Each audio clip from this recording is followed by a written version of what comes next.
Bom dia, pessoal. Estão me ouvindo agora? Sim, Lucas. Estou te vendo e estou te ouvindo. Opa,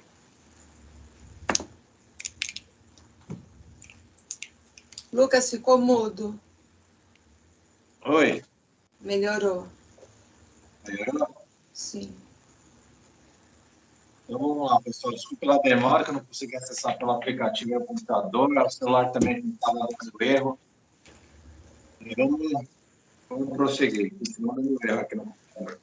Lucas, Pessoal, tá muito ruim o áudio. Tá falhando. Tá muito ruim o áudio, tá falhando. Tá com eco. E duplicada a voz. Maravilha. Vamos ver aqui. Tenta colocar um fone.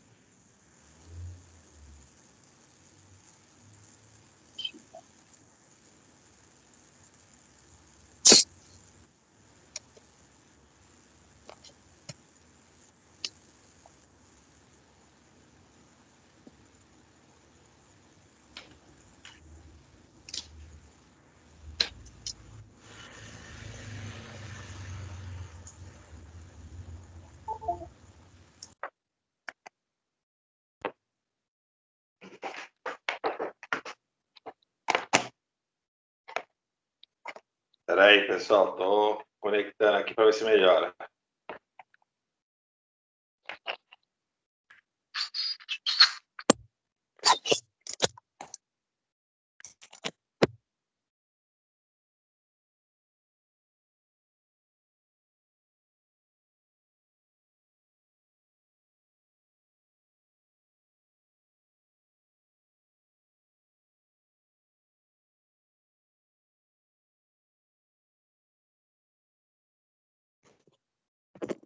Melhorou alguma coisa, pessoal?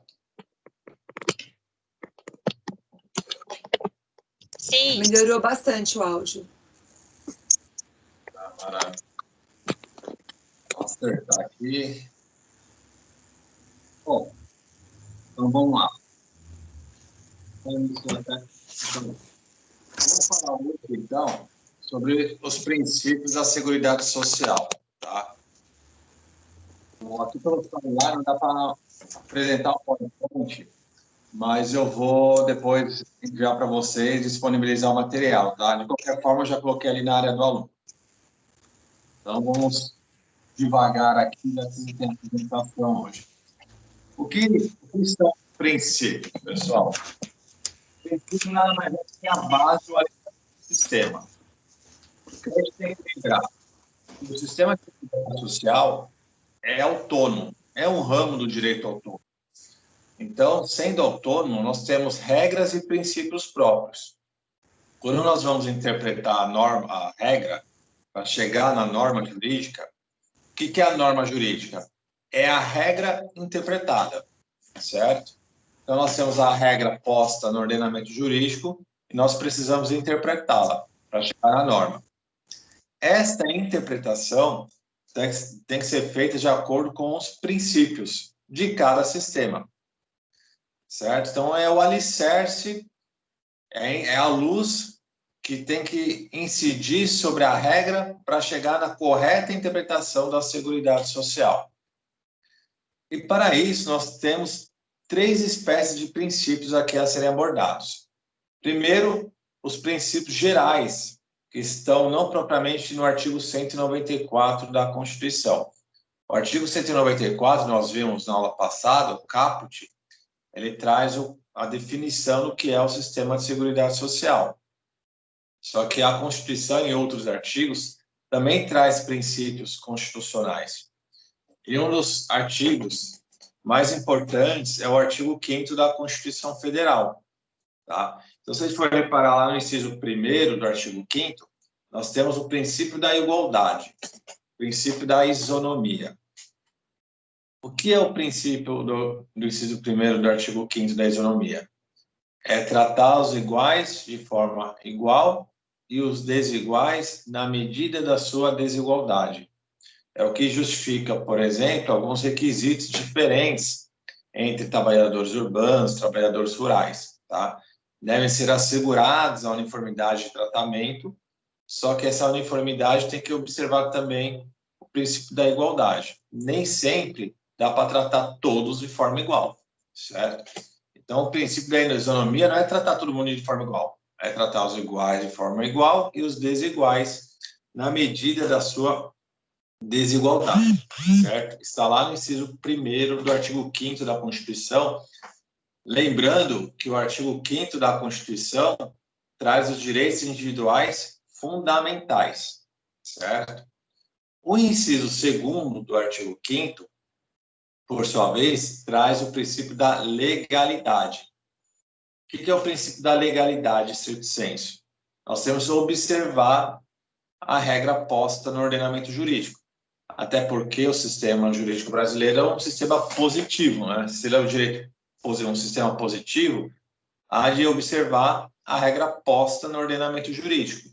Então, quanto aos requisitos legais para a concessão ou não de determinado benefício, para a concessão ou não de um serviço, seja da previdência, de assistência à saúde, ou mesmo tratamento da assistência social, nós temos que observar a regra posta no ordenamento. Isso é o princípio da legalidade, certo? Fazer ou deixar de fazer algo em virtude da lei. Tudo bem? São dois princípios gerais, constitucionais, tá? E se aplicam a todo o sistema jurídico brasileiro e também ao sistema de seguridade social, certo? Então, isonomia, igualdade, legalidade, para baixo.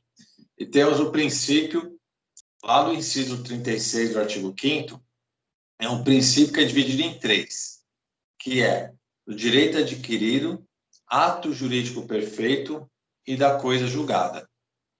Então, vamos de trás para frente para ir relembrando. A coisa julgada, vocês tiveram o Instituto da Coisa Julgada, em algum momento vocês viram lá em processo civil. Qual o objetivo da coisa julgada? É tornar a sentença ou a decisão colegiada, a sentença ou acordo, imutável. Você não pode discutir mais quando há o trânsito em julgado. Então, ocorre o trânsito em julgado quando todos os recursos previstos em lei já foram interpostos ou quando não há previsão legal de um recurso. Então, para cada decisão, alegar o CPC, ou a lei, de forma geral, prevê um recurso correspondente. Se não prevê, não há possibilidade de recurso. Se tem o recurso, eu já apresentei todos os possíveis e não tem mais o que fazer, se opera o trânsito em julgado. Não pode mais discutir aquela decisão, porque se forma a coisa julgada. A coisa julgada, ela comporta 2 espécies.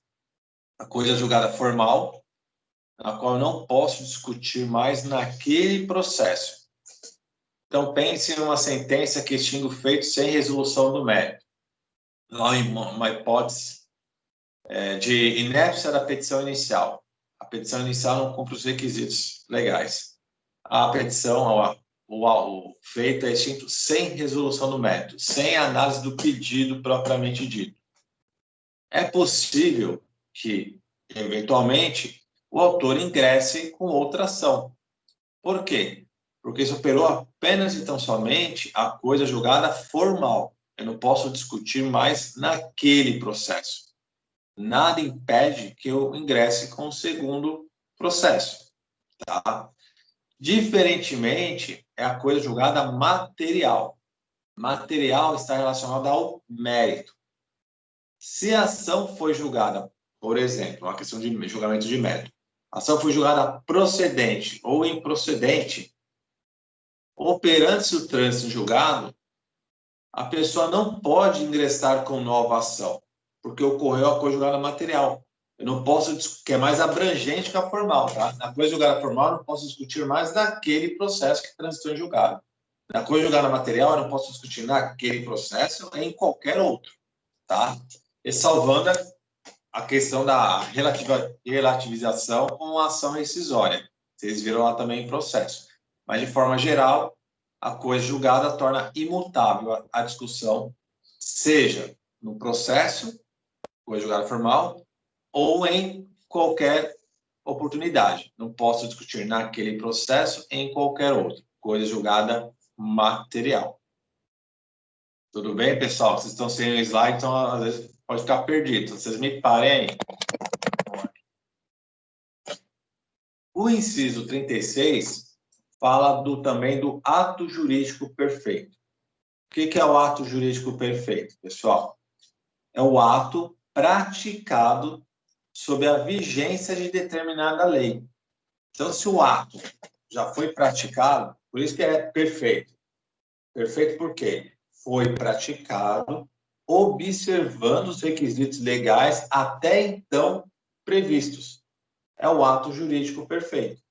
Então, eu não posso discutir a aplicação de determinadas obrigações novas se o ato já foi praticado e já se formalizou sob a égide da lei anterior.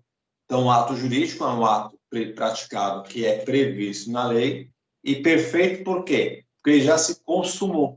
Se ele já se consumou sob a égide da lei anterior, não há que se discutir neste momento.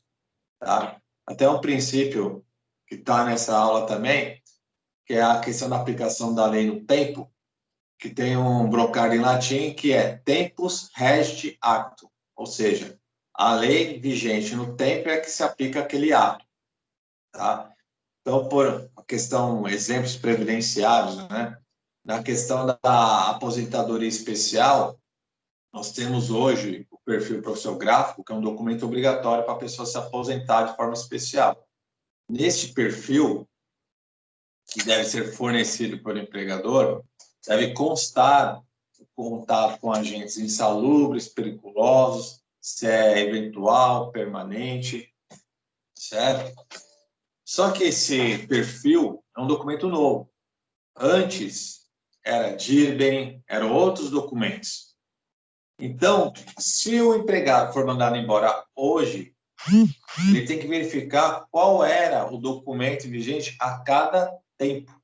Até porque se mudou a questão de quem tem direito ou não a especial. Com o tempo se mudou. Então, se eu trabalhei lá atrás, no caso eletricista, ele tem direito. Agora não tem mais, dependendo da voltagem. Tudo se resolve com esse brocário em latim, que é o tempus regit actum, que está na apresentação que depois eu vou mandar para vocês. Que nada mais é do que o respeito ao ato jurídico perfeito. Certo? E, por fim, nós temos o direito adquirido. O que é o direito adquirido? É o direito que já se integrou ao patrimônio jurídico da pessoa. O que é se integrar ao patrimônio jurídico? Já faz parte do seu patrimônio jurídico. Então, vejam, se eu já cumpri os requisitos legais para a aposentadoria, só fazendo uma observação. No final, para ficar mais fácil até, no final do ano passado, em 13 de novembro do ano passado, entrou em vigência a emenda constitucional número 103, que é a emenda que trouxe a reforma previdenciária e alterou alguns requisitos e benefícios previdenciários, certo? Questão de tempo de contribuição, a aposentadoria por invalidez. Então, se a pessoa cumpriu os requisitos legais para se aposentar até 13/11/2019, mesmo que ela não tenha feito o pedido administrativo perante o INSS, se aplica a ela a lei anterior. Porque quando ela cumpre os requisitos legais para se aposentar, ocorre o direito adquirido. Aquele direito já faz parte do seu patrimônio jurídico, mesmo que não tenha feito pedido administrativo. Pedido administrativo é uma mera formalização para a concessão não da aposentadoria. Agora, qual requisito eu vou verificar, observar para a concessão já poderia ter me aposentado antes da emenda? Já. Direito adquirido. faltava algum requisito, faltava um tempo para contribuir? Se trata de direito adquirido? Não. Mesmo que tenha faltado um ano, tá, pessoal? Faltou um ano e meio. Tem direito adquirido? Não. Porque para se falar em direito adquirido, tem que ter cumprido todos os requisitos para a aposentadoria. Se faltou algum, aí nós entramos nas regras de transição que nós veremos em aulas futuras, tá? Então, direito adquirido é o direito que já está dentro, já integrou o patrimônio da pessoa física, pessoa jurídica, de forma geral. Então, são princípios constitucionais gerais que se aplicam aqui à Seguridade Social. Tudo bem quanto a esses princípios, pessoal? Na verdade, esses princípios acabam não relembrando, porque esses já viram em algum momento em constitucional, em processo civil, processo penal, certo? Além dos princípios gerais, do inciso 1º, inciso 2º, inciso 36 do artigo 5º da Constituição, direitos alçados à categoria de direito fundamental, que estão lá no artigo 5º, nós temos também os princípios específicos da Seguridade Social. O sistema de Seguridade Social, que está dentro lá do título da ordem social na Constituição, a previsão legal está no artigo 194 e seguintes da Constituição. No caput do artigo 194, nós verificamos, como nós vimos na aula passada, a definição de Seguridade Social. Só que também no caput traz um princípio, que é o princípio da solidariedade. E aqui está estampado o princípio da solidariedade na questão do financiamento tripartite, que é um financiamento com a participação de 3 sujeitos, né? Empregados, empregadores e União. Então, tripartite, por isso, eu tenho 3 sujeitos ajudando no financiamento do sistema de seguridade social. Na formação de um fundo comum, ou seja, todo o dinheiro, de forma simples, né? Todo o dinheiro dos empregadores, das contribuições dos empregadores, dos empregados, a parte orçamentária da União, que tem que estar prevista, inclusive, na lei, no plano de diretriz orçamentária, né? Então, todo o dinheiro vai para o fundo em comum.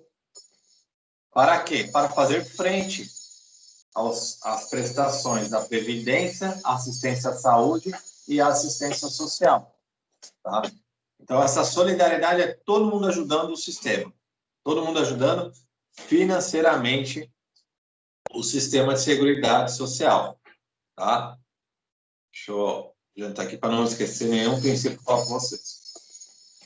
Além do princípio da solidariedade na questão do financiamento, está prevista no caput do artigo 194, nós temos que observar por que as pessoas, os sujeitos, né, de forma mais abrangente, devem ser solidários na formação do fundo que financia o sistema de seguridade social. Por que essa solidariedade? Porque a República Federativa do Brasil tem como objetivo erradicar a pobreza e a marginalização. Está lá no artigo 3º da Constituição Federal, que nós temos os objetivos. Nós temos que construir, o objetivo, né, da República Federativa do Brasil é construir uma sociedade solidária, erradicando pobreza e a marginalização. Então, na verdade, se não me engano, eu mencionei na aula passada, a Seguridade Social nada mais é do que um instrumento de afirmação da ordem social. Tanto é que está dentro desse título na Constituição Federal, que visa assegurar o bem-estar dos cidadãos, seja através da Previdência, seja através da assistência à saúde ou da assistência social. Certo? Então, no caput do artigo 194, que pode ser lido em conjunto, que pode e deve ser lido, né? Porque o sistema jurídico é um todo, deve ser lido com o artigo 3º da Constituição Federal, tá? Todo mundo se ajudando, é um princípio orientador, todo mundo se ajudando para uma sociedade mais justa. Os incisos do artigo 194 também traz os princípios. Então, no caput, nós temos lá o princípio da solidariedade. E no inciso 1º, nós temos o princípio da universalidade, da cobertura e do atendimento. Inciso 1º do artigo 194. O que é a universalidade da cobertura e do atendimento? Nós temos dois vieses aqui. Uma questão objetiva e uma questão subjetiva. Quando a gente fala de universalidade da cobertura, é cobrir o maior número de riscos sociais possíveis.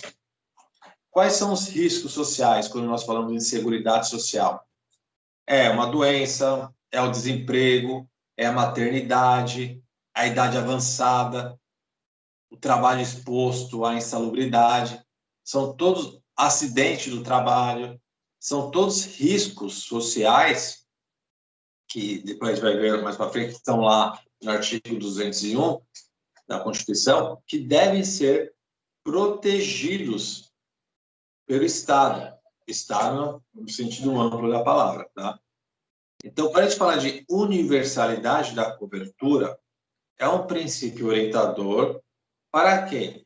Para que, dentro do possível, se proteja o maior número de riscos sociais, assegurando uma maior proteção social.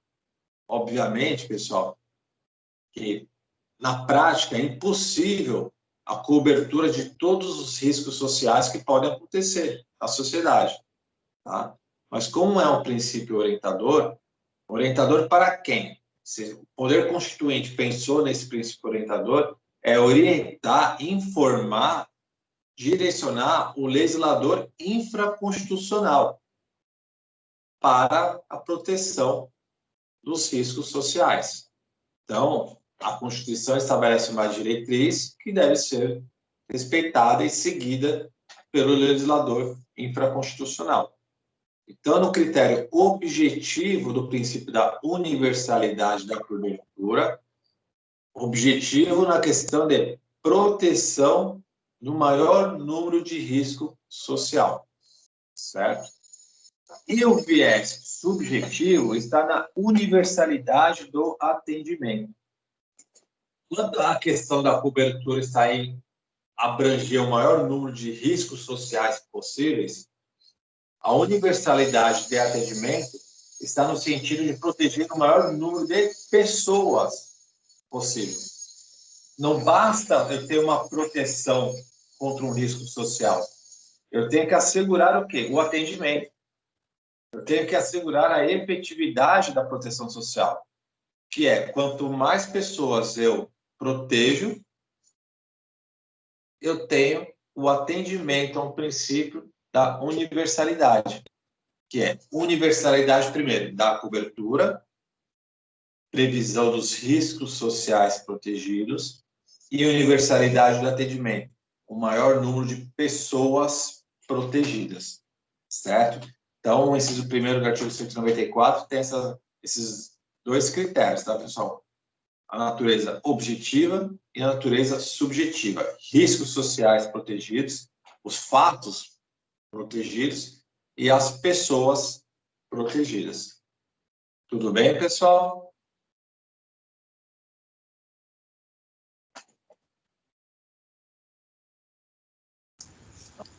Tranquilo, Lucas. Não entendendo, está todo mundo confuso aqui. Então, vamos lá.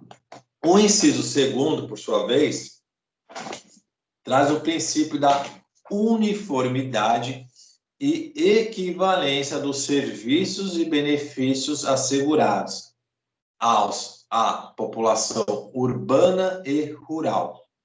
Então, primeiro, princípio da uniformidade e equivalência das prestações asseguradas às populações urbanas e rurais. Quando a gente fala de prestações, nós estamos falando de benefícios e serviços. De forma geral, pessoal, o sistema de seguridade social, ele assegura o quê? Prestações. As prestações são gênero. Dentro de prestações, nós temos os benefícios. Quando nós falamos de benefícios, pecúnia, dinheiro, aposentadorias, auxílios, tá? E nós temos os serviços. Por exemplo, o serviço de reabilitação profissional. Então, o correto, de forma geral, é assegurar as prestações. E dentro das prestações, nós temos benefícios e serviços. Até a Constituição de 88, nós tínhamos uma diferenciação, ou melhor, um tratamento desigual, né? Um tratamento desigual entre os trabalhadores urbanos e rurais, entre as populações urbanas e rurais. A Constituição de 88 pôs um fim, ou melhor, né? Pelo menos estabeleceu na Constituição um fim nesta diferenciação. Tanto é que nós já vemos aqui no princípio da isonomia ou da igualdade, tratar os iguais de forma igual aos desiguais na medida da sua desigualdade, o que justifica muitas vezes o tratamento diferenciado, não desigual, mas diferenciado.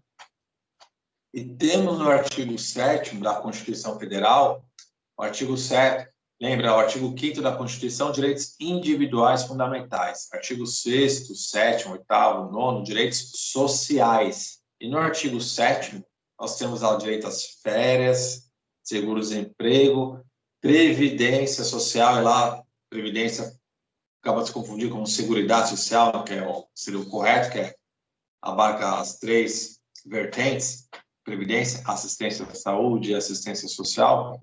No artigo 7º, está lá estabelecido que não há diferença entre trabalhadores urbanos e rurais. Então, lá no começo, a Constituição já pôs um fim nessa desigualdade, nesse tratamento desigual. E aqui, dentro do título da Seguridade Social, o inciso 2º do artigo 194 também estabelece que não pode haver tratamento desigual em razão da uniformidade e equivalência. O que é uniformidade? O princípio da uniformidade. Os benefícios assegurados aos trabalhadores urbanos também devem ser assegurados aos trabalhadores rurais. E equivalência por quê? A equivalência está na questão do valor. Então, primeiro, princípio da uniformidade. Eu tenho a questão das prestações asseguradas aos trabalhadores rurais devem ser as mesmas das asseguradas aos urbanos. E quanto ao critério quantitativo do valor do benefício, uniformidade e equivalência. Equivalência quanto ao valor, a questão financeira do benefício, certo? Então, também eu tenho, dentro desse inciso 2º do artigo 194, eu tenho que assegurar as mesmas prestações aos trabalhadores urbanos e rurais e os valores devem ser iguais, na medida da igualdade e desigualdade. Então, a relação de cobertura, atendimento e valores dos benefícios e serviços prestados devem ser uniformes, tá? Tudo bem, pessoal? Então, aqui nada mais é do que equiparar, na medida do possível, os urbanos ou melhor, os rurais dos urbanos. Tudo bem? Que é o inciso 2º do artigo 194. Eu não falei isso lá antes de começar os incisos, mas vejam, o artigo 194, ele traz os princípios gerais do sistema de seguridade social, tá? Como o sistema de seguridade social ele tem as três vertentes, ou três subsistemas, dentro de um sistema tem os subsistemas, que é a previdência, a assistência à saúde e a assistência social. Nós temos os princípios gerais do sistema como um todo, mas nós veremos adiante que cada subsistema também tem seus princípios próprios, tá? Então, a Previdência também tem seus princípios específicos, assim como a assistência social, assim como a assistência à saúde. Tá? O que nós estamos vendo são os princípios que se aplicam a todo o sistema de seguridade. Continuando, então, os incisos do artigo 194. Nós temos o princípio da seletividade e distributividade na prestação dos benefícios e serviços. Pense, pessoal, seletividade. O que é selecionar? Lá no artigo 201, que eu mencionei agora há pouco, falei que eu tinha voltar nele, o artigo 201 fala o quê? Estabelece quais são, não fala nada, né, que o artigo, lei não fala, se estabelece quais são os riscos a serem protegidos. Então, lá na Constituição de 88, que fez o Poder Constituinte originário, estabeleceu, olha, legislador infraconstitucional, esses riscos devem ser, pelo menos, esses riscos devem ser protegidos. Por que pelo menos? Vamos voltar lá, princípio da universalidade da cobertura. A tendência é se proteger o maior número de riscos possíveis. Já que não dá para se prever tudo o que pode acontecer no mundo ou na sociedade, pelo menos o artigo 201 estabeleceu uma diretriz ao legislador. Estabeleceu quais os riscos sociais que devem ser inicialmente protegidos. Por isso está lá no artigo 201.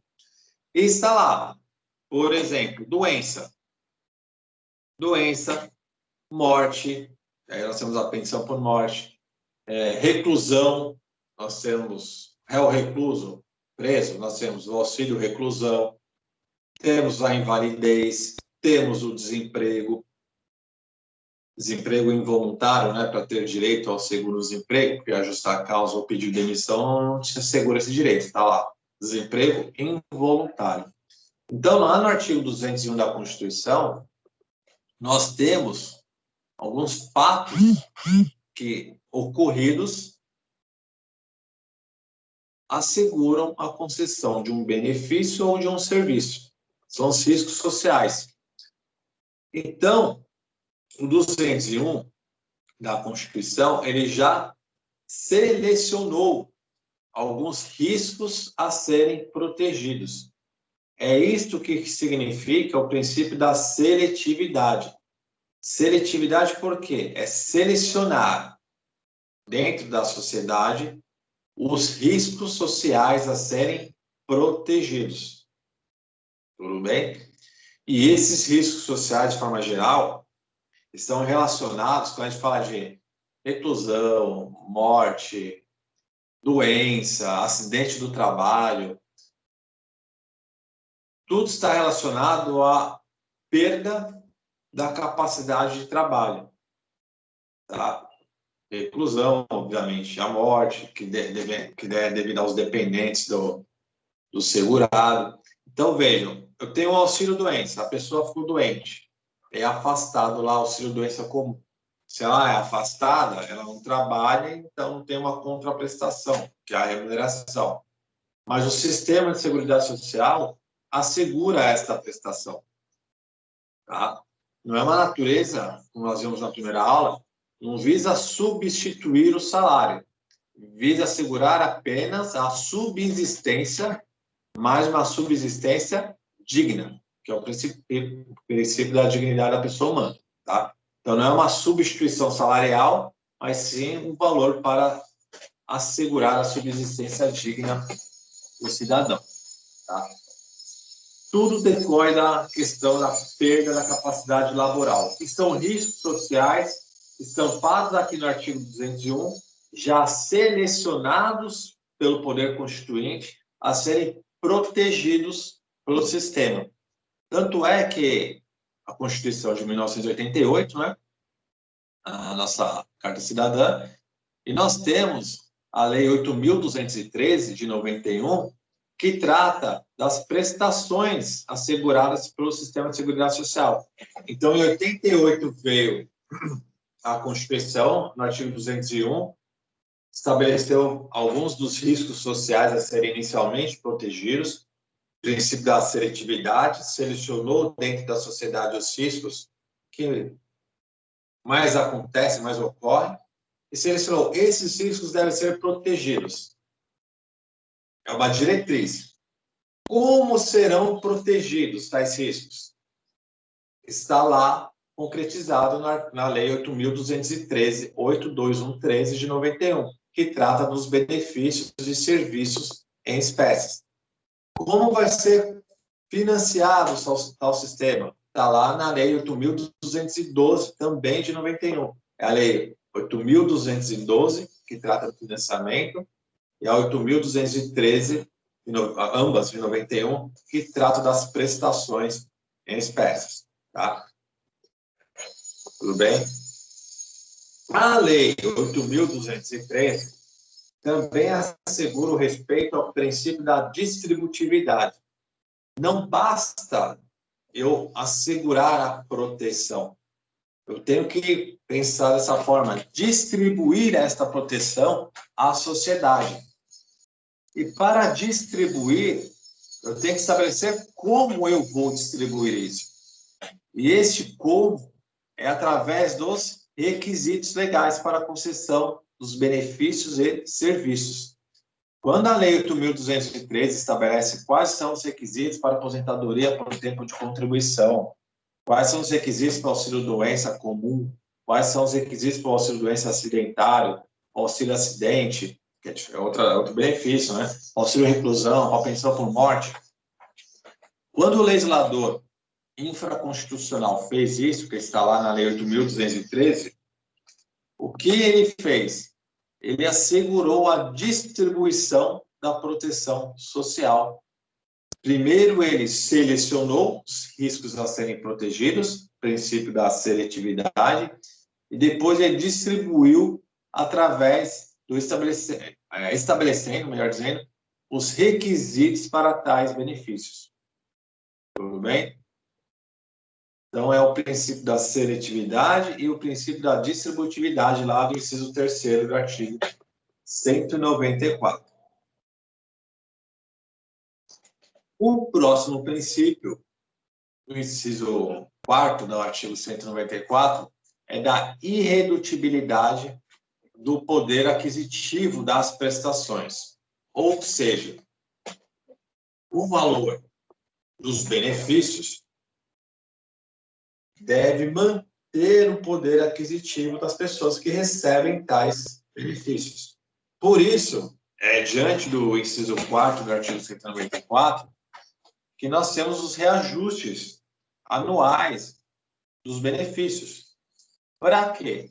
Para manter o poder aquisitivo do beneficiário, ou eventualmente do dependente, né? Não é o segurado em si que recebe, mas é a viúva, o filho, que são os dependentes.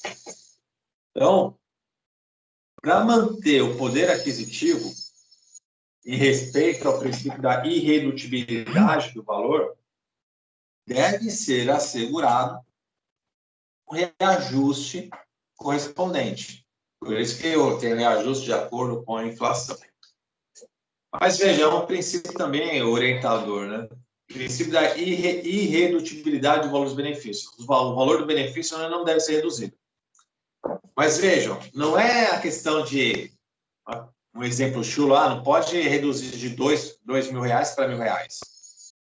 Na prática, não é isso que acontece. O princípio da irredutibilidade do valor-benefício é mais profundo na questão da manutenção do poder aquisitivo.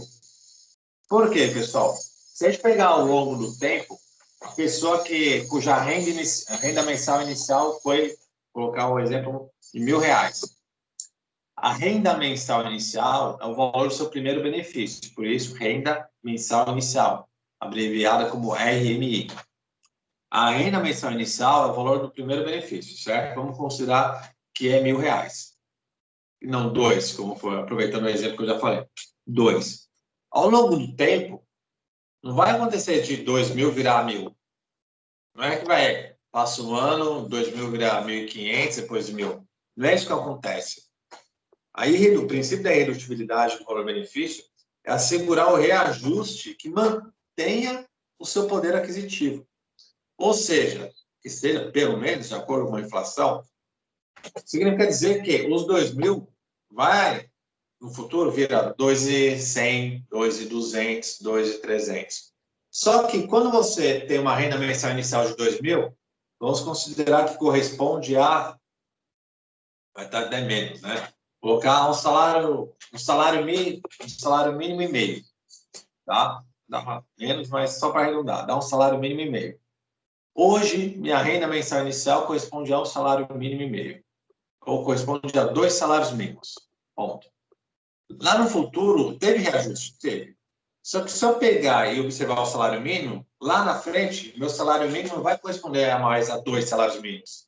Vai corresponder a um salário mínimo e meio. Que a correção foi corroendo o poder aquisitivo do meu benefício. Entenderam? Então, não quer dizer que, nominalmente, o meu 2.000 vai virar 1.500, 1.000 e vai reduzindo. Não. Significa dizer que o reajuste deve corresponder à real inflação, para manter o poder aquisitivo do benefício. Porque se hoje eu recebo, minha renda mensal inicial é equivalente a 10 salários mínimos, se eu for fazer esse cálculo daqui a 10 anos, ele vai corresponder agora a 6, a 7. E isso violaria o princípio da irredutibilidade do valor dos benefícios. Tudo bem? Pessoal, aproveitar que teve a demora para ingressar, vocês preferem que eu toque o barco?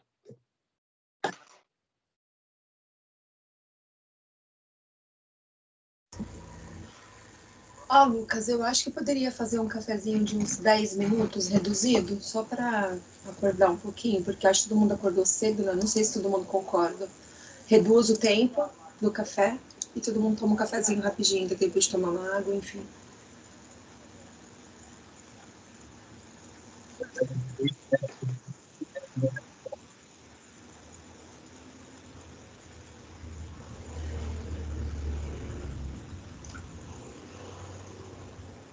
Todos concordam?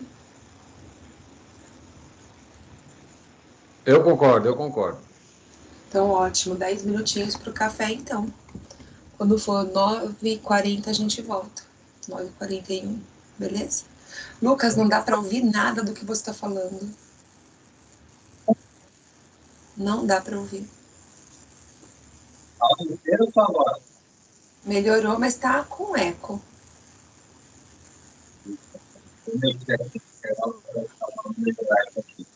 Não dá para ouvir, não, mas resumindo, 10 minutos pro café, beleza? Então tá bom. Tchau, até já.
Ó, pessoal, desculpa demorar uns minutinhos aí que dá uma travada de novo no meu aplicativo. Estão me ouvindo agora? Melhorou ou tá ruim? Tranquilo. Tranquilo? Então, vamos lá, pessoal. Deixa eu acessar aqui de novo. E vamos tocar o barco.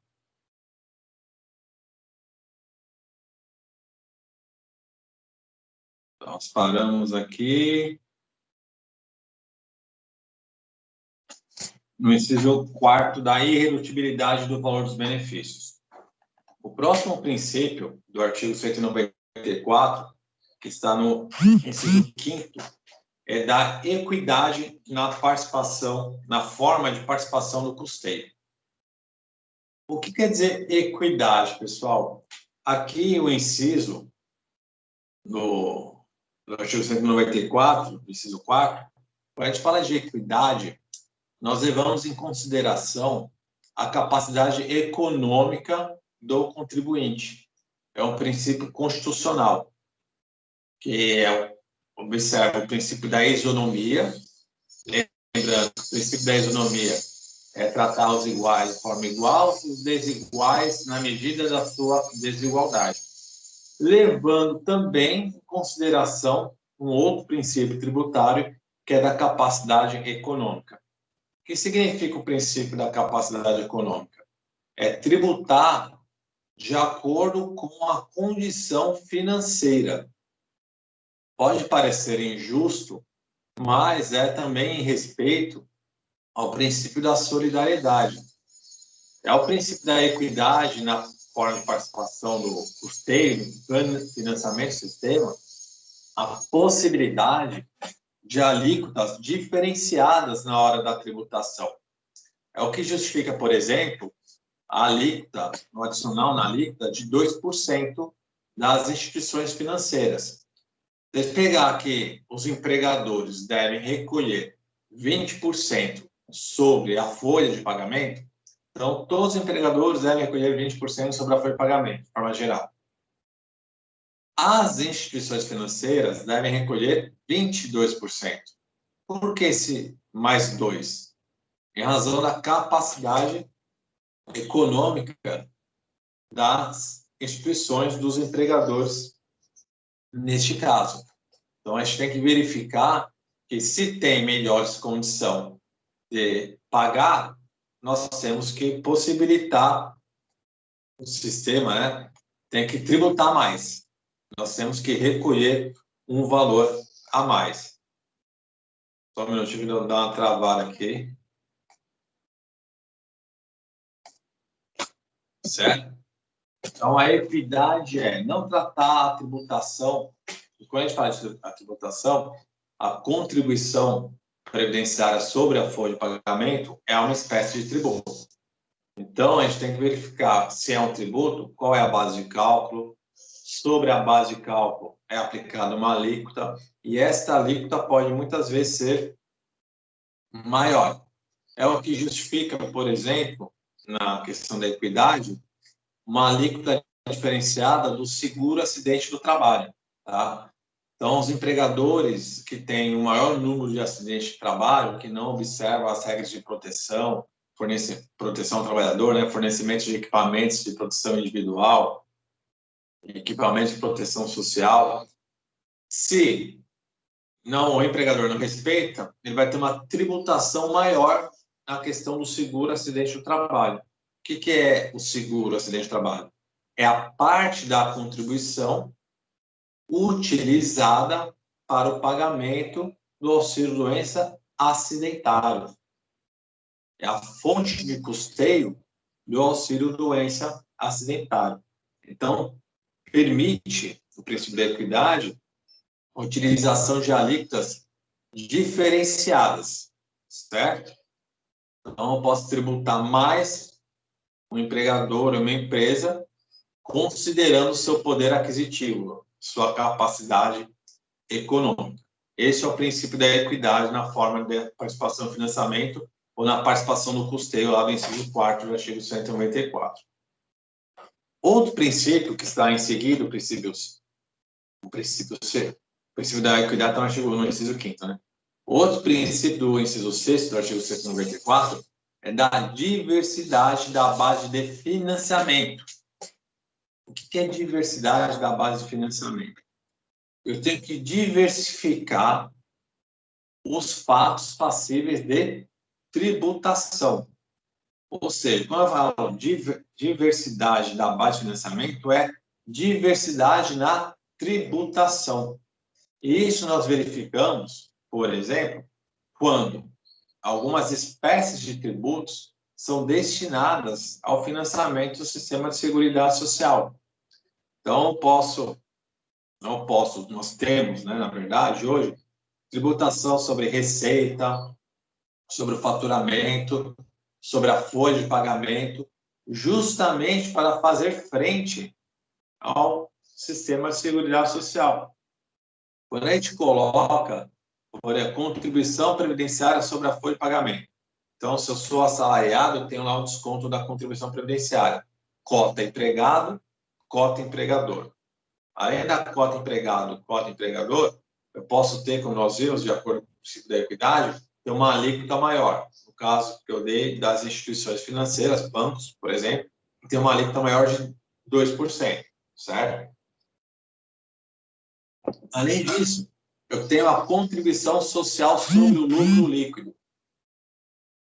que é também destinada ao financiamento da Seguridade Social. Concursos de prognósticos, né, que a Constituição fala. Ou seja, há também tributação sobre os jogos de azar, logicamente os jogos de azar legalizados no Brasil. Cena, essas coisas. Então, também tenho parte dos valores vertidos para esses jogos de azar, parte do valor também é destinado ao financiamento da Seguridade Social. É a diversidade da base de financiamento. Para financiar previdência, assistência à saúde e assistência social. Todos esses recursos, resultados da tributação, de determinados tributos, né, não são todos tributos que são destinados ao financiamento do sistema de seguridade social. Temos outras espécies de tributos, imposto de renda, IPTU, IPVA, a destinação é outra. Mas nós temos as contribuições, contribuição sobre o lucro líquido, contribuição sobre o faturamento, contribuição previdenciária sobre a folha de pagamento, contribuição sobre concursos e prognósticos, jogos de azar. Tudo isso, o valor, ou boa parte, melhor dizendo, é destinado ao financiamento da Seguridade Social.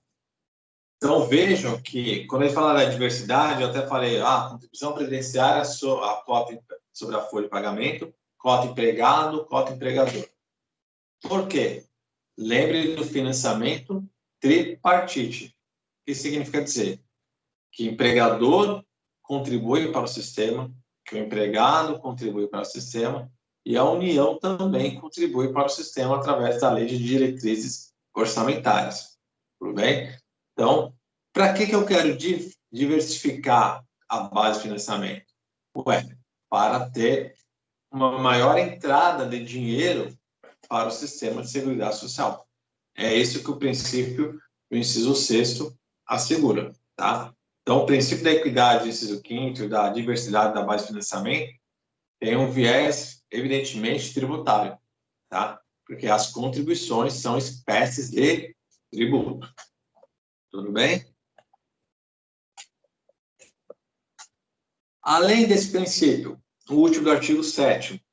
Então, o artigo 7º, o artigo 194, traz o último princípio específico aqui do sistema de seguridade social, que trata do quê? Da questão da administração do sistema de seguridade social.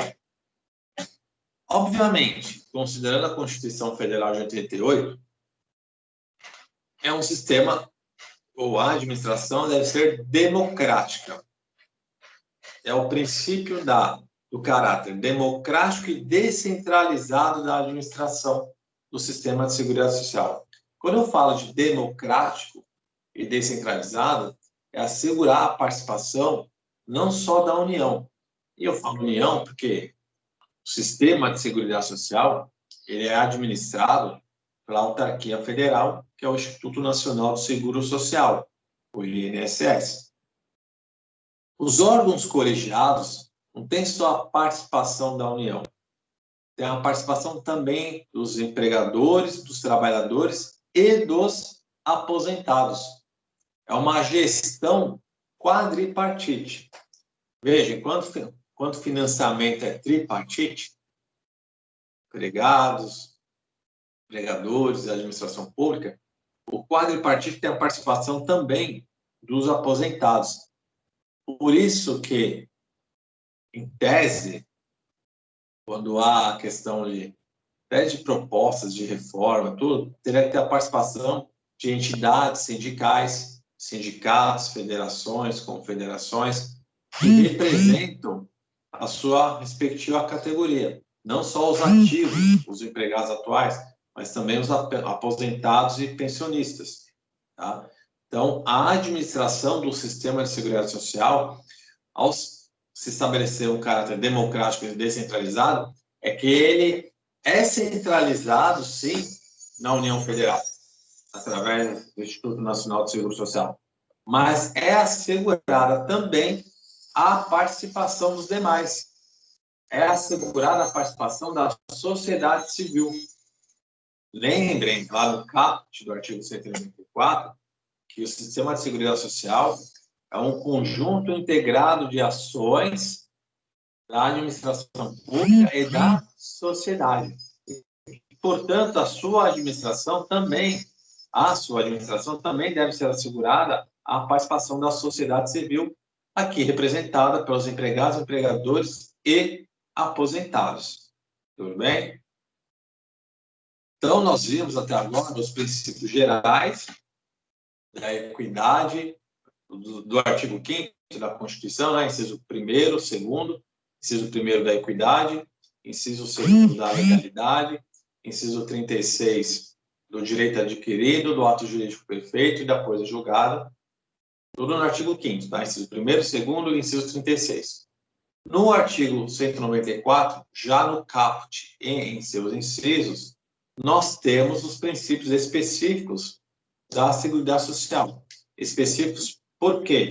Eles estão previstos dentro do artigo 194 da Constituição Federal.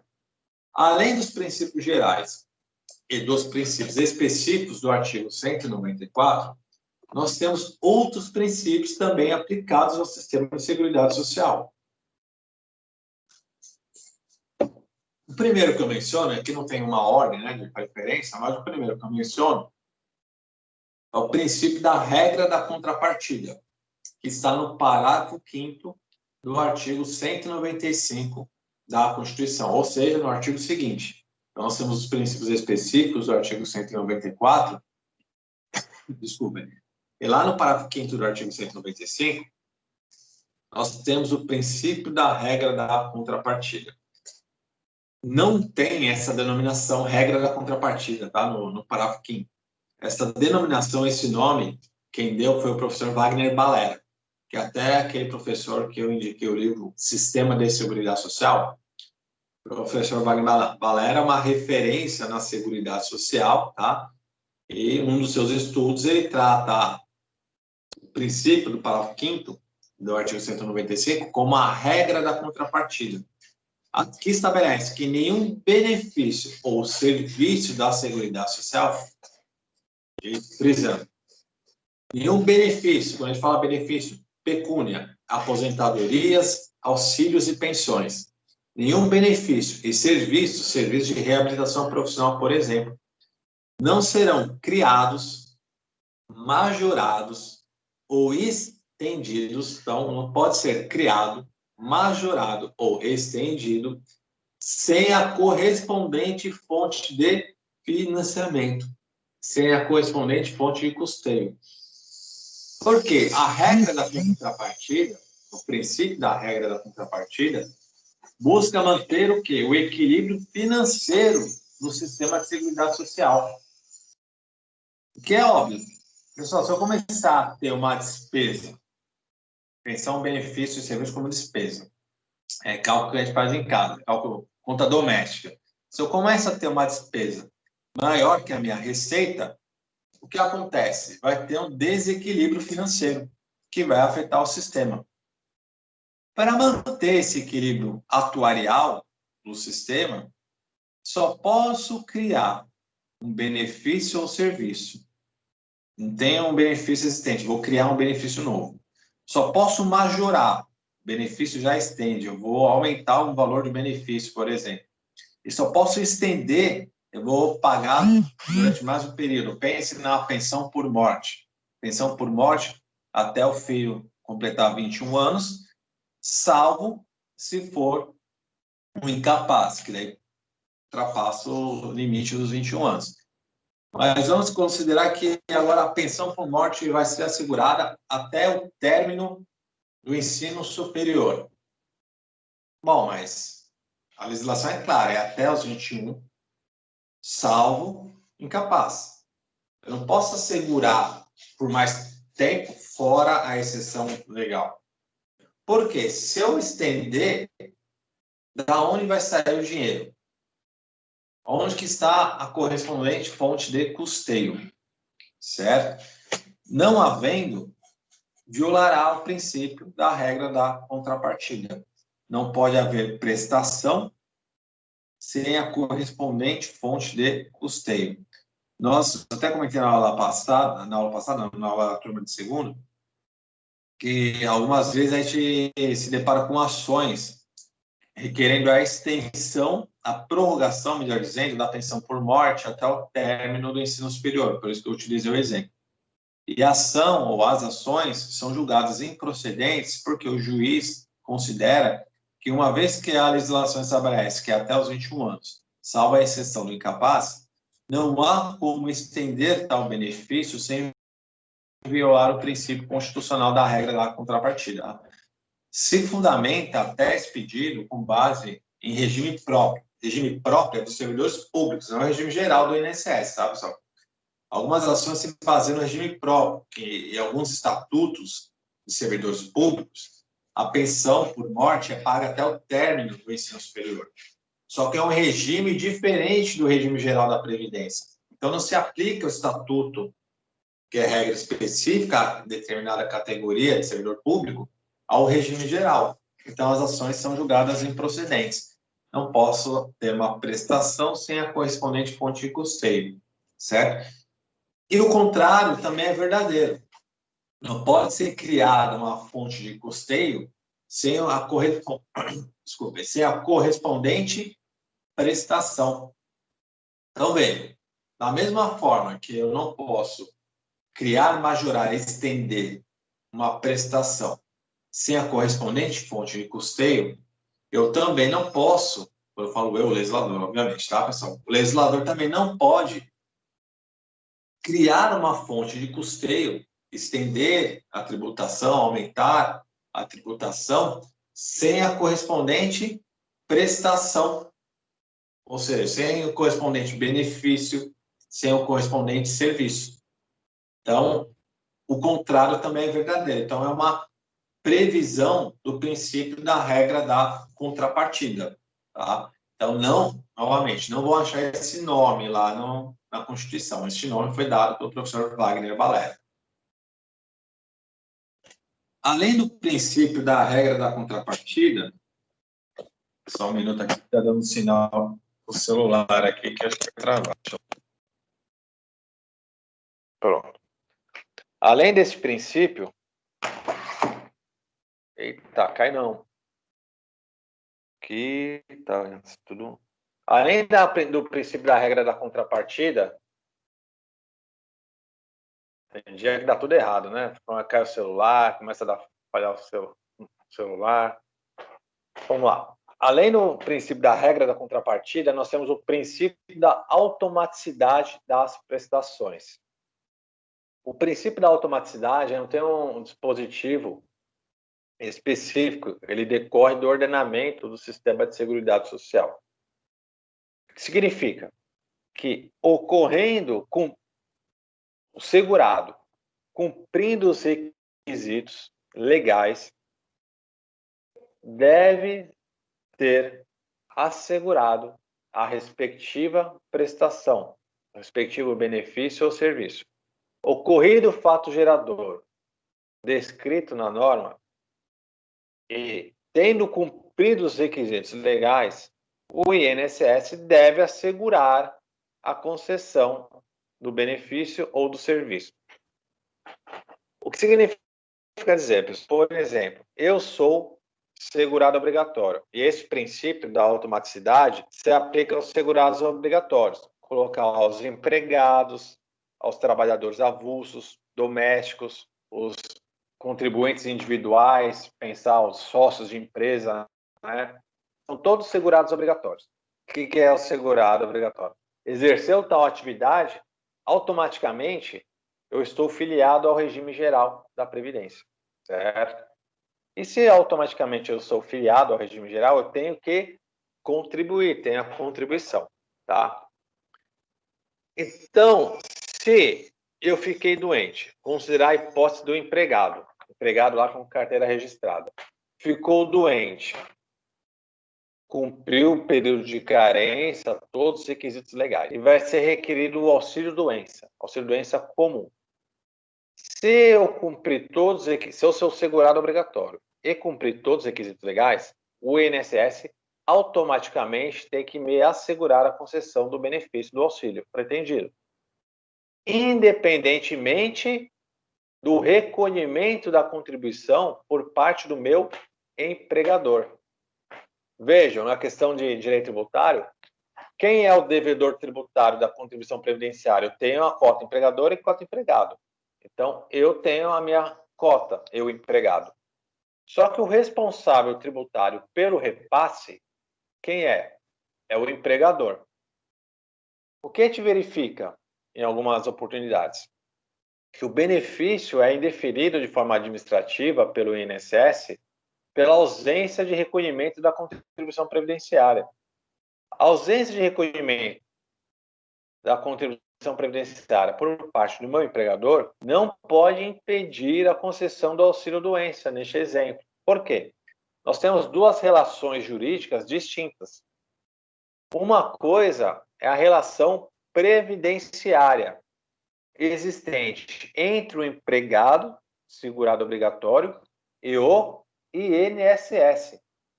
Tá? É uma relação previdenciária. Eu, empregado, com o INSS.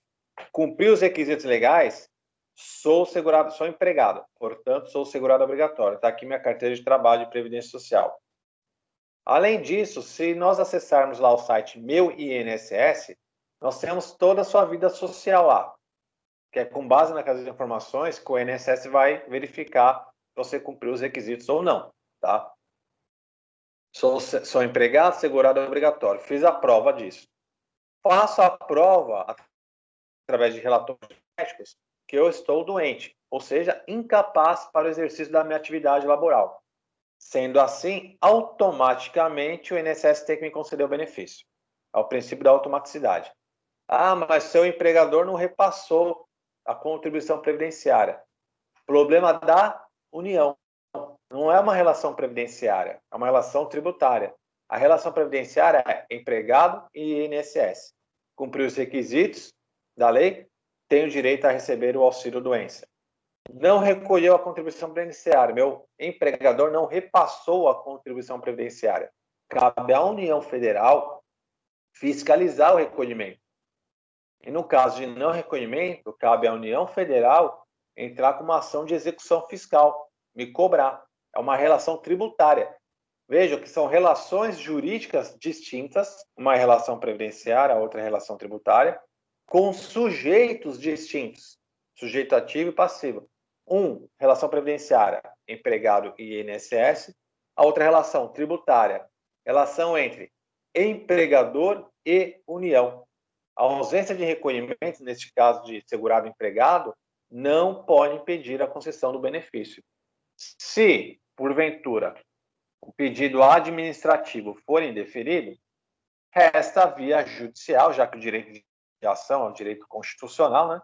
resta a via judicial, ou seja, o autor, o segurado, entra com uma ação requerendo a concessão do auxílio-doença, comprovando que ele é empregado, segurado obrigatório, que está doente e que o pedido administrativo foi indeferido em razão da ausência de recolhimento.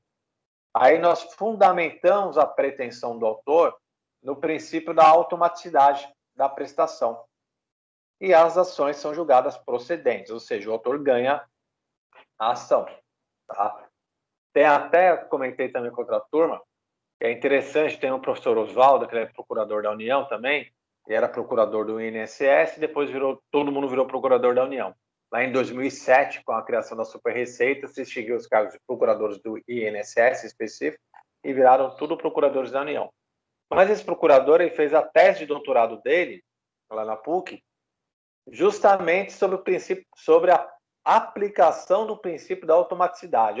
Vejam, pessoal, ou seja, é um procurador que atua na área previdenciária que defende a aplicação do princípio da automaticidade. Aí vem a autarquia na esfera administrativa e indefere com base na ausência de recolhimento. São coisas que acontecem, mas esse princípio existe e é para ser utilizado, tá? Então, o princípio da regra da contrapartida e o princípio da automaticidade. Por fim, nós temos um terceiro princípio, que está dentro lá dos outros princípios gerais, específicos e outros princípios. É o pacto entre gerações, ou o princípio do pacto intrageracional. Pacto entre gerações. O que é o pacto entre gerações, pessoal? Observando o princípio da solidariedade, da equidade. O pacto entre gerações significa que há um pacto fictício, assim como o contrato social existente entre nós que vivemos em sociedade, né? Que o Rousseau coloca, nós temos também o pacto entre gerações, que é um contrato fictício previsto na Constituição Federal, que permite a distribuição de renda e a tributação do sistema, observando o princípio da solidariedade. Significa dizer, pessoal, que o valor que é vertido para o sistema de seguridade social hoje, o que entra de financiamento, as contribuições que entram no fundo do sistema de seguridade social, servem para fazer frente, ou o financiamento serve para fazer frente às prestações atuais. Porque nós estamos diante de um regime de repartição simples. O que é o regime de repartição simples?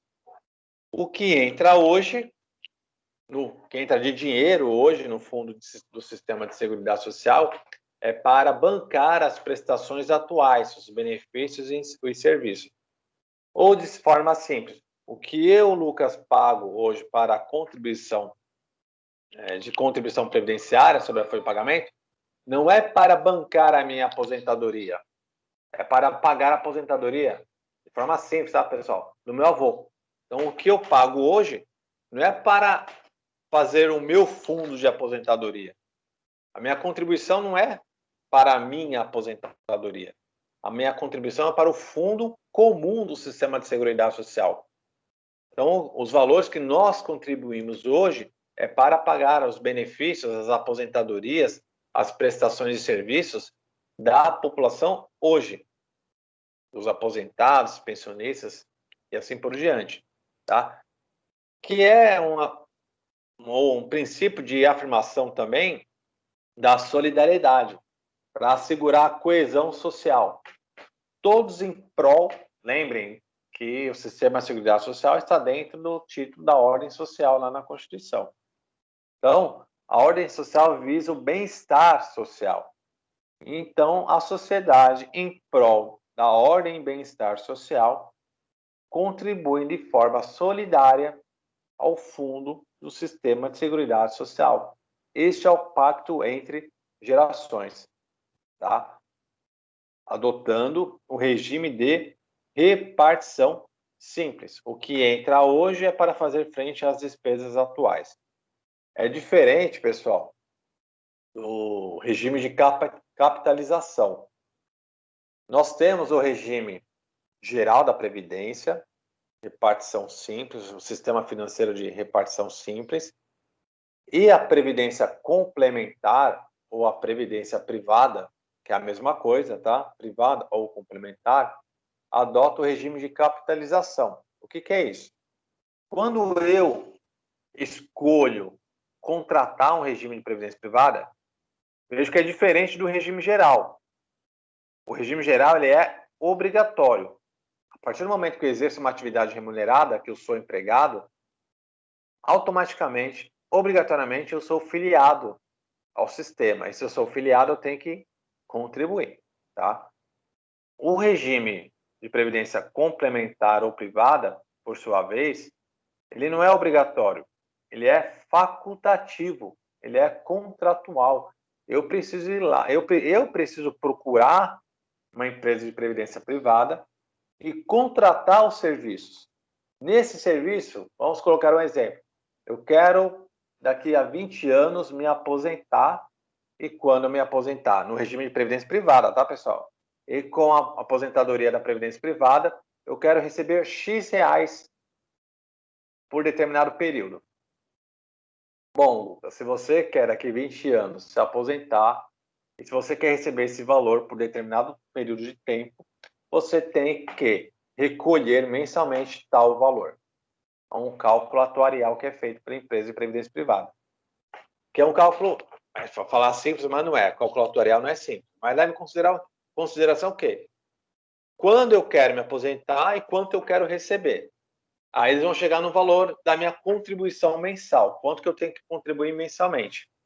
Aí, no regime de capitalização, o valor que eu contribuo é para formar o meu capital. É o valor da minha aposentadoria. É diferente da repartição simples. A repartição vai tudo para um fundo comum e é repartido de forma solidária por todo o sistema. No regime de capitalização da previdência privada ou complementar, que é a mesma coisa, aí sim eu contribuo para a minha aposentadoria, para o meu benefício. Tanto é assim, pessoal, e na previdência privada ou de capitalização, é possível o que ocorra o resgate adiantado, eu antecipo o resgate. Estou passando por uma necessidade e quero resgatar o valor. Aí é feito um cálculo do valor que você já contribuiu, é descontada a taxa de administração, e é um desconto considerável, tá, pessoal? Então, tem um desconto bem vultoso. Então, como é uma capitalização do meu benefício, nada impede que eu faça o resgate antecipado. Mas se eu fizer o resgate antecipado, eu vou ter o desconto. Mas tudo isso para dizer que é o meu dinheiro para o meu benefício. Se é para o meu benefício, eu posso também resgatá-lo, inclusive.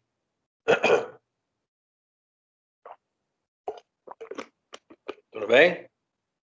Então, são estes os princípios gerais, específicos e outros princípios também que se aplicam ao sistema de seguridade social. Já falei da repartição simples, estou olhando aqui para ver se não faltou nada, a repartição, já falei, da capitalização também. Então, quanto aos princípios, nós fechamos. Já que nós temos tempo, pessoal, vamos também abordar, não vou entrar na assistência social para não ficar muita matéria, mas vamos falar das fontes de seguridade social, a fonte de interpretação e aplicação no tempo, que até já mencionei um pouco antes, e vamos tocar no assunto novamente. Quando nós falamos em fontes da seguridade social, nós falamos da origem do direito posto. Lembrando que o sistema jurídico brasileiro é um sistema jurídico positivista. Significa dizer que nós observamos a norma posta. Tudo bem? Se nós observamos a norma posta, nós temos como fontes do direito a Constituição Federal, obviamente lá considerando a pirâmide de Hans Kelsen, a Constituição Federal está no ápice do nosso ordenamento jurídico. Então nós temos E nós já vimos, né, que além dos princípios específicos do artigo 194, o artigo 194 e seguintes da Constituição trata de Seguridade Social. Nós temos alguns princípios do artigo 5º da Constituição que também são fontes do sistema de Seguridade Social. Então, a Constituição Federal é a fonte primária do sistema de Seguridade Social. Além disso, nós temos leis complementares. Por exemplo, a Lei Complementar 109 de 2001, que regulamenta a previdência privada no Brasil. Então, a previdência privada é regulamentada por lei complementar. Temos Constituição Federal, então, a lei complementar, temos leis ordinárias, e aqui eu já mencionei duas, né? A lei ordinária 8.212 de 91 e a 8.213 de 91 são duas leis ordinárias. A 8.212 trata do financiamento. A 8.213 trata das prestações. Tudo bem? Temos medidas provisórias, que aqui no Brasil se adora medida provisória, né? Além das medidas provisórias editadas pelo Poder Executivo, nós temos atos administrativos da autarquia federal. Quais são os atos administrativos? Quem atua na área previdenciária já tem essa noção. Quando a gente vai atuar na área administrativa do INSS, nós temos que observar as suas instruções normativas, ordem de serviço, circulares, orientações. Os atos normativos são os atos emanados pelo INSS, pelo Instituto Nacional do Seguro Social, tá? Então, na prática, tem muita instrução, portaria, orientação que a gente tem que tomar conhecimento para atuar nessa esfera administrativa previdenciária. E, além disso, nós temos a jurisprudência. Lembrem, a jurisprudência são decisões reiteradas sobre determinado assunto no mesmo sentido. Então, os tribunais firmam entendimento sobre aquela matéria e se torna um entendimento uniforme. E assim se forma a jurisprudência. Tá? Então, nós temos bastante jurisprudência e até a questão da repercussão geral que o CPC de 2015, o atual CPC, permite, que é a repercussão geral. Quando o STJ, o Superior Tribunal de Justiça, ou o STF, Supremo Tribunal Federal, adotam um entendimento de repercussão geral, acaba se tornando fonte do direito de Seguridade Social. A gente pode citar, por exemplo, foi a ação de repercussão geral sobre a desaposentação. Na ação da desaposentação, nessa ação, as pessoas que eram aposentadas, elas entravam com a ação, eu sou aposentado. Só que como eu sou aposentado, eu continuei trabalhando para manter meu padrão de vida. Então, há 10 anos que eu sou aposentado e há 10 anos que eu continuo trabalhando. Então, hoje eu entro com a ação de desaposentação, ou entrava, melhor dizendo, né, com a ação de desaposentação, para deixar de ser aposentado, e na mesma ação eu pedi a concessão de uma nova aposentadoria. Então, eu queria desaposentar, era um pedido da ação. O outro pedido da ação, ter uma aposentadoria. Só que agora, considerando os 10 anos de contribuição que não foram considerados. Por que não foram considerados? Porque eu me aposentei há 10 anos. Só que como eu sou empregado, eu sou segurado obrigatório. E mesmo sendo aposentado, eu continuo tendo a obrigação de contribuir. Aí se criou a tese que, então, eu vou entrar com a ação, deixar de ser aposentado e já pedir uma nova aposentadoria, porque, em tese, o valor da aposentadoria aumentaria. Tá? Se criou essa tese, muitas ações foram ajuizadas, tinha juiz que dava, juiz que não dava, tinha tribunal que mantinha a decisão, tinha tribunal que reformava, e essa discussão foi parar em Brasília, em âmbito de repercussão geral. Aí ia para a pauta de julgamento, saía da pauta de julgamento, ia para a pauta de julgamento, saía, e no final se decidiu, em repercussão geral, que a ação, que o pedido é improcedente, ou seja, que não tem fundamento legal para pedir a desaposentação. Tá? As ações, o pessoal que ajuizou a ação, quando você ajuizava a ação, o juiz recebia e suspendia o processo não andava. Por quê? Ele estava aguardando a decisão de Brasília, da repercussão geral. Vejo que nada acontece até a decisão de repercussão geral. Aí, quando foi julgado improcedente a tese, todas as ações que estavam suspensas foram retomadas e julgadas improcedentes. Então, nenhuma foi julgada procedente. Se eu entrar hoje, não vai ser julgada procedente. Por quê? Porque dentro do ordenamento jurídico, dentro do Código de Processo Civil, ações, decisões tomadas em âmbito de repercussão geral devem ser seguidas por toda, ou deve ser seguida por todas as instâncias, tá? Então, acaba sendo uma fonte da Seguridade Social. Tudo bem? Então, com fontes, Constituição Federal, Lei Complementar, Lei Ordinária, Medida Provisória e atos normativos, jurisprudência, tá? Como nós estamos dentro da Constituição Federal e dentro do título da ordem social, toda a interpretação das demais fontes de direito, e isso até de âmbito geral, né, pessoal? Toda norma, toda regra infraconstitucional deve ser interpretada de acordo com a Constituição. E considerando que a Seguridade Social é um instrumento de afirmação da ordem social, nós temos que considerar, nós temos que interpretar a norma, desculpem, observando o seu objetivo, o seu escopo, que é erradicar a pobreza, a marginalização e a desigualdade social. Então, quando a interpretação da regra para chegar à norma, nós temos que ter em mente o seu fim, o seu objetivo. E onde está o objetivo da Seguridade Social? Está na Constituição Federal. Está lá no título da ordem social. Está lá no artigo 3º da Constituição Federal, quando estabelece quais são os objetivos da República Federativa do Brasil. Tudo bem, pessoal? Vamos lá.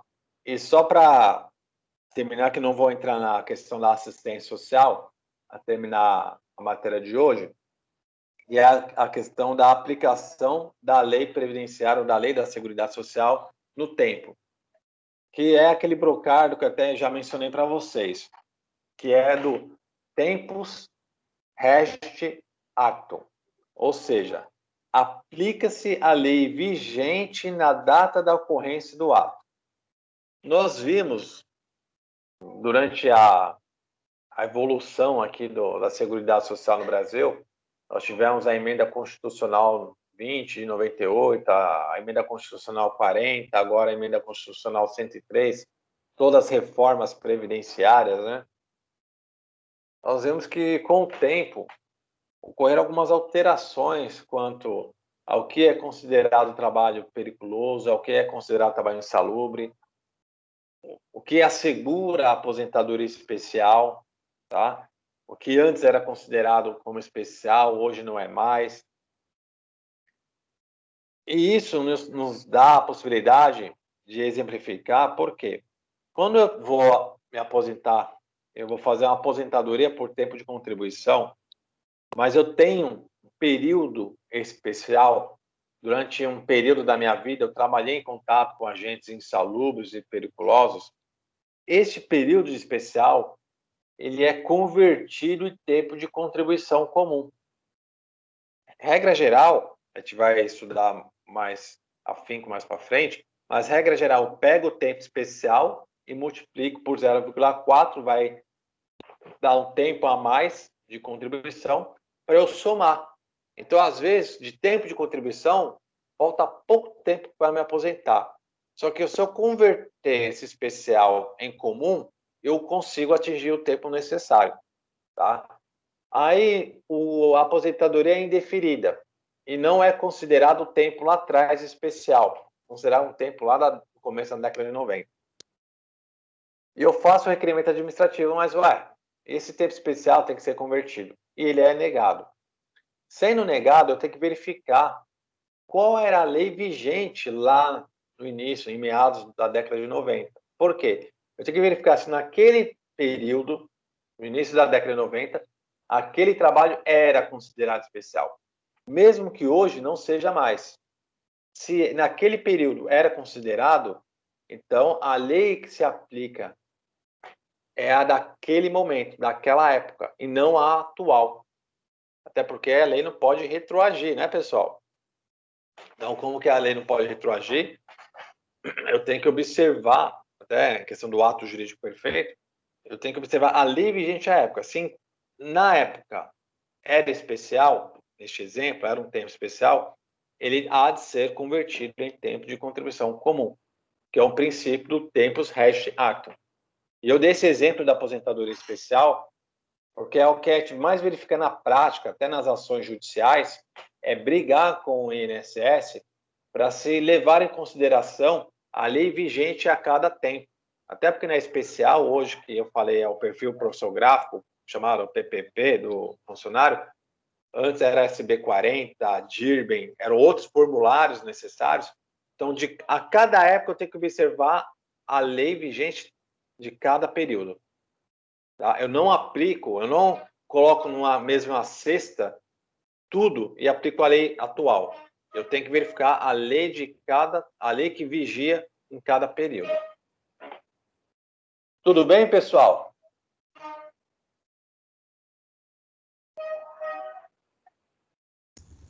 Tranquilo, Lucas.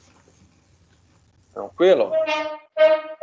Então, vamos finalizar hoje. Oi. Oi, eu não assisti o começo da aula e eu só escutei que o senhor falou sobre os slides, porque que não tinha slides hoje. Eu queria que o senhor me falasse, porque eu não peguei o começo da aula. Ah, tá. Como eu não consegui acessar pelo computador, foi pelo celular, eu não consegui hoje dar aula com a apresentação do slide. Mas aí eu já mando para vocês, qualquer coisa é só me mandar um e-mail e eu mando a aula de hoje. Quem não tiver a primeira aula, me avisa, ó, me manda, por favor, a primeira, a segunda aula, que eu já mando todo o material para vocês. Tá bom. Tá, obrigada. Ah, imagina. Só uma pergunta, professor. Diga. As pessoas que contribuem já há um determinado tempo, aí, por exemplo, com 3 décadas, né,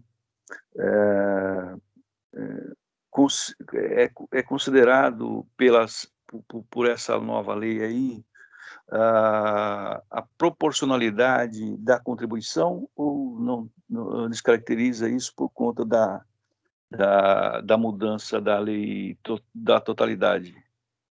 Faltando o tempo de contribuição, aí o senhor vai entrar nas regras de transição. E que quando a gente tem reforma previdenciária, aconteceu isso lá com a emenda constitucional 20, 40 e agora com a 103, sempre que há regra de transição é estabelecido um pedágio. O que é um pedágio? Bom, faltavam 3 anos para eu me aposentar.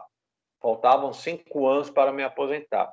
Para a pessoa que estava à beira de se aposentar não sair totalmente prejudicada, ela não precisa mais contribuir, ela não precisaria contribuir o tempo previsto na nova lei, após a reforma. Ela teria que considerar o tempo que faltava, mais um pedágio. É acrescido um tempo ao período que faltava, por isso chamado pedágio. Então, você tem que verificar o tempo que faltava e aplicar o pedágio para ver o quanto agora você tem que contribuir. Até na simulação, quando a gente entra no Meu INSS, o site, né, entra lá, Meu INSS. Aí dá para criar uma senha pelo CPF, cria uma senha, você vai ter que responder um questionário lá de perguntas pessoais, quais foram os seus vínculos, benefícios, e no sistema tem várias abas, e dá para simular a sua aposentadoria, dá para saber o sistema te informa o período que falta. Entendi. Perfeito. Bom dia, Daniela. Tudo bem? Eles já estão aqui. Tudo bem, pessoal? De boa. Então, a gente finaliza por hoje. Nós adiantamos da turma de ontem, eu parei antes. Hoje a gente finaliza e na próxima aula a gente começa a falar de assistência social e assistência à saúde. Tá certo?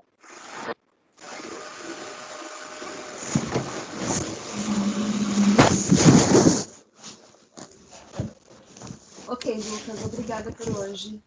Não, não imagina, pessoal. Boa semana e até terça-feira que vem. Sim, bom dia. Tchau, tchau. Tchau, tchau.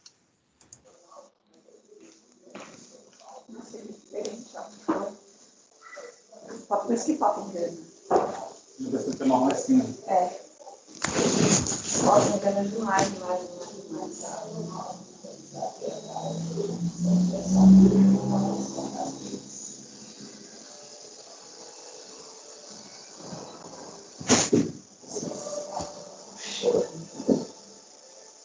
Eu sinto de longe, chefe. Ele nem fumou.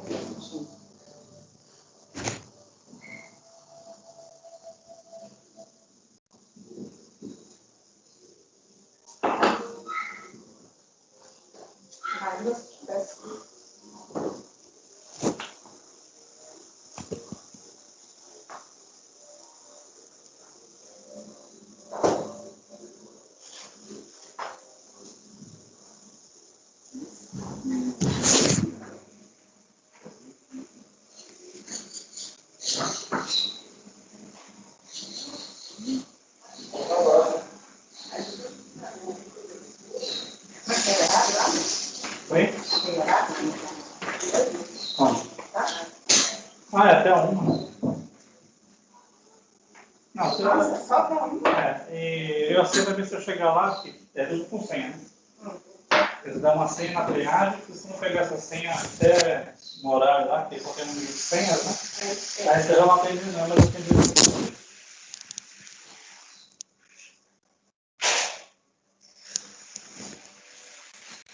Eu vou entrar pelo aplicativo lá, vamos ver se eu consigo.